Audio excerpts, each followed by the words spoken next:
A Corporación Municipal boirense celebrou onte pola noite a sesión ordinaria correspondente ao mes de novembro. A orde do día incluía un total de 7 puntos. Un dos máis importantes dos que se abordaron na sesión foi a aprobación inicial do Plan de Mobilidade. O punto saiu adiante cos votos a favor do equipo de goberno, o Partido Socialista, e os de Boiro Novo, que apoiou a proposta do Executivo. Pola contra, contou coa abstención do Bloque Nacionalista Galego e os votos en contra do Partido Popular. Ante a pregunta de para que sirve, temos dúas respostas, entre outras moitas máis, pero dúas principais. En primeiro lugar, para realizar unha correcta planificación dos servicios e garantir o acceso e accesibilidade a centros de traballo, a centros administrativos, comerciais e a industria. E en segundo lugar, especialmente, achegar maior puntuación e poder concurrir a subvencións de carácter especialmente europeo. Eu comparto que este documento é un documento vital e importante para o desenvolvemento do pobo de Boiro, porque precisamente recolle cuestións fundamentais para convertir a Boiro nunha cidade do futuro. É un plan que sí que ten boa intención, está chea de desideratos, pero para vostedes este plan responde á segunda resposta que nos daba o señor Treus cando nos dicía para que sirve, e dounos dúas respostas. Pois a este goberno este plan sirvelle nada máis e nada menos como requisito para poder cobrar as subvencións das diferentes administracións. Nós imos a votar en contra porque é un documento que non foi elaborado ca participación do Partido Popular, entonces, como se comprenderá, non o imos a apoiar. Esta é a aprobación inicial e veremos de ser partícipes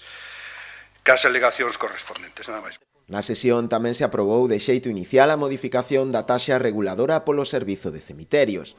Fixo grazas ao voto de calidade do alcalde, que foi necesario para acadar a maioría debido á ausencia do edil socialista Roberto Lojo.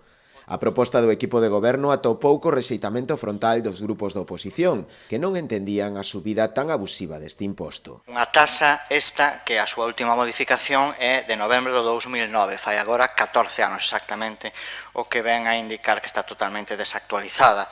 Vexo máis preocupación por parte do goberno de que aos veciños e as veciñas do noso concello lle coste máis enterrar a un familiar que por desgraza fora fallecido que en dar o servicio, por exemplo, o servicio de enterramento que leva meses sin estar prestándose. Que pasar dun cobro que está actualmente en 37,87 aos custos por servicio que se están expoñendo agora mesmo en exhumación, inhumación e outros conceptos que se están aquí especificando, de 100, 90, 120 euros, parecenos unha subida excesiva. Parece que ha habido un cambio de opinión desde o mes de maio. No mes de maio, en plena campaña electoral, se hablaba de que este goberno non iba a subir as tasas ni os impostos. E xa nas primeiras de cambios temos a primeira, non?